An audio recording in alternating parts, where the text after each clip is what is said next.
श्री स्वामी अग्रदेवाचार्य जी महाराज एवं समस्त पूर्वाचार्य परंपरा को, गुरु परंपरा को साष्टांग प्रणाम करते हुए यहाँ श्री राधा गोविंद देव जी की सन्निधि में विराजमान परम पूज्य सरस कुंज वाले महाराज जी एवं उनके दक्षिण पार्श्व में विराजमान अति विनम्र संप्रदाय के प्रति पूर्ण निष्ठा से समर्पित श्रीमहंत श्री हरिशंकर दास जी वेदांती जी महाराज, महंत श्री कालीचरण दास जी महाराज, कालीदास राजस्थान की धरती में भी श्री गलिता पीठ में प्रकट हुआ और श्री स्वामी अग्रदेवाचार्य भगवान न होते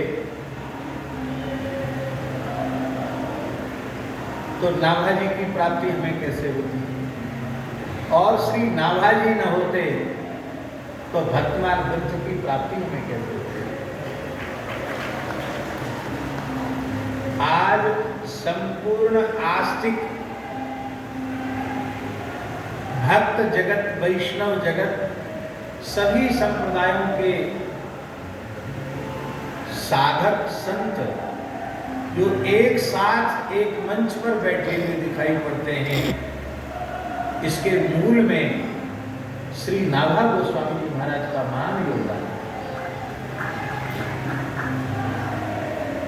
नाभाजी ने ही भक्तमार्ग ग्रंथ का प्रणयन करके भक्त मात्र को एक स्थान पर विराजमान कर दिया। जैसे महर्षि वाल्मीकि से प्रेरणा प्राप्त करके अनेक महानुभावों ने रामचरित्र पर कुछ न कुछ कहा, इसलिए समस्त रामचरित्र प्रणेताओं के उपजीव्य मूल महर्षि वाल्मीकि हैं। ठीक इसी प्रकार से नाभा गोस्वामी जी की अनुपम कृति जो भक्तमाल है वह उपजीव्य है, और उसके बाद अनेक भक्तमाल लिखे गए, आज भी लिखे जा रहे हैं। संतों के चरित्रों के लेखन की, उनके कहने सुनने की महिमा का सबसे प्रथम प्रकाश यदि किसी महापुरुष ने किया है तो श्री नाभा गोस्वामी जी महाराज फंसे हैं। हम नहीं जा पाए, भैया तुम जरूर चले जाओ। इस तरह से अनुमोदन करने वाले लोग भी कथन श्रवण अनुमोदन,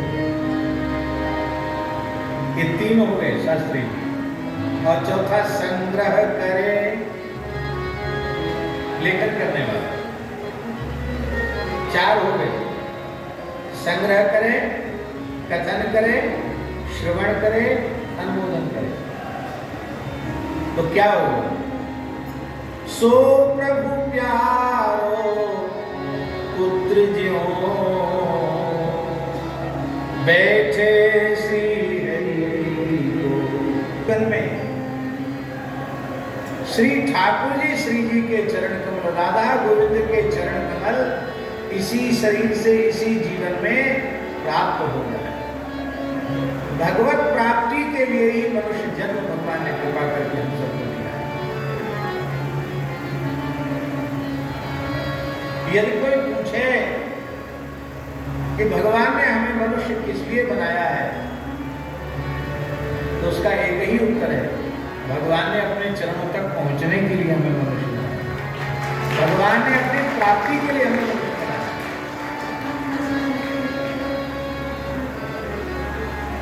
क्योंकि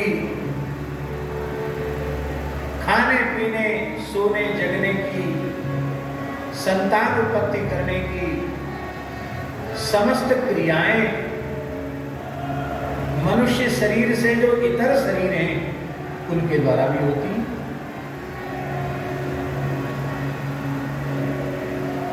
संसार चक्र से छूटकर जो दिव्य देह है, एक साथ देवता अनेकों स्थानों पर उपस्थित हो सकते हैं। जहां जहां कलश स्थापन होगा, गौरी गणेश का स्मरण होगा, वहां गणेश जी उपस्थित होंगे कि नहीं होंगे? बोलो। इंद्रादि देवता उपस्थित होंगे कि नहीं होंगे? एक कालावच्छेदेन असंख्यों स्थलों पर एक साथ देवता उपस्थित हो सकते हैं, ये उनकी सामर्थ्य है।